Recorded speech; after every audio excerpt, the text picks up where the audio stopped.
All right, shalom barakah, peace and blessings. When I came to the United States, I thought I was a Panamanian, because I was born in Panama. But my grandmother, on my mother's side, she used to always tell me, we the chosen people, we the chosen people. I didn't know what she meant by that, but she always used to tell me that. Now, if you're familiar with Panama, there are this group of women. There wasn't too many men involved in their congregation. And they used to call it jump up church because they used to get into going to transit and stuff. My grandmother used to take me there with them. And when it was like Good Friday, they used to go. We used to live close to a hill in a little town called Chorrillo. And she used to always take me with her up there on Good Friday. And they used to do their little ceremony, but they had to hide everything they was doing because the Panamanian people said we were drinking Jesus' blood, I mean, they drink wine and they had the matzos and whatever they knew that was left over from slavery time. And when I came to the United States, I got drafted in the army, and when I came out of the army, I got a job working, interpreting and translating for Spanish-speaking people in an emergency room in a hospital, Greenpoint Hospital in Brooklyn. And one night, I used to work night shift, I go from 4, I get off at 12 at midnight. And this little guy come in there, man, he had on a skull cap, he had on a kippah. And he's sitting down, and he looking at me, I'm looking at him, and he looking at me, and he looking at me. So he finally came over and we got to talking, and he told me his name was Amram, Ben Amram. And Amram started telling me about Israel. From the Tanakh. Then he told me about this place called Bnei Zaken, which I found out later on, because I didn't know no Hebrew then, that it was the family of the ancients, Bnei Zaken was the family of the ancient sons, but that's what they call it, sons, but Bnei is like family, so sons of the ancient. So I went there, and Shabbat, that Saturday, I went there. I ain't know about Shabbat, I don't know all that stuff.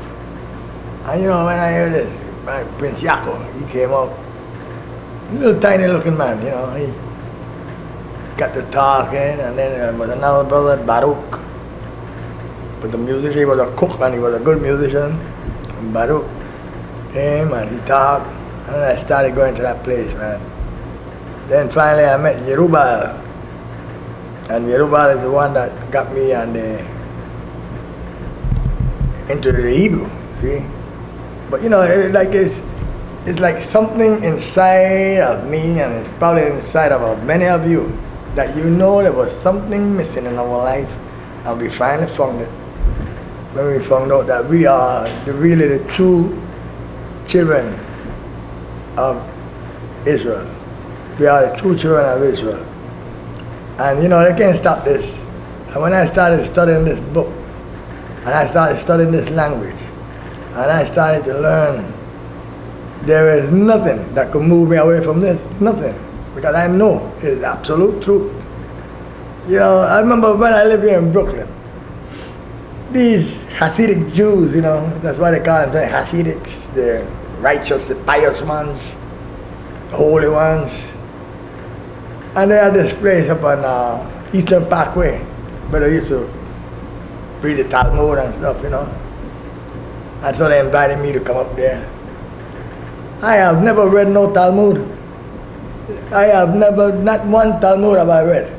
I know about the Talmud, but I ain't never read no Talmud, because they got like 3 different Talmuds. Jerusalem Talmud, Palestinian Talmud, and some other, So I used to come directly from the Tanakh. That's where I come from. And you know what they started calling me? A young Talmudist. I was in my 20s then, I was like 24 years old. Yeah, the young Talmudist. I ain't never read no Talmud. Because, I know about it, see? Because even the prayer book that we used to use, the Phillips, and you see in the Phillips, Rabbi Joseph said this, Rabbi this one said that, Rabbi that one said that.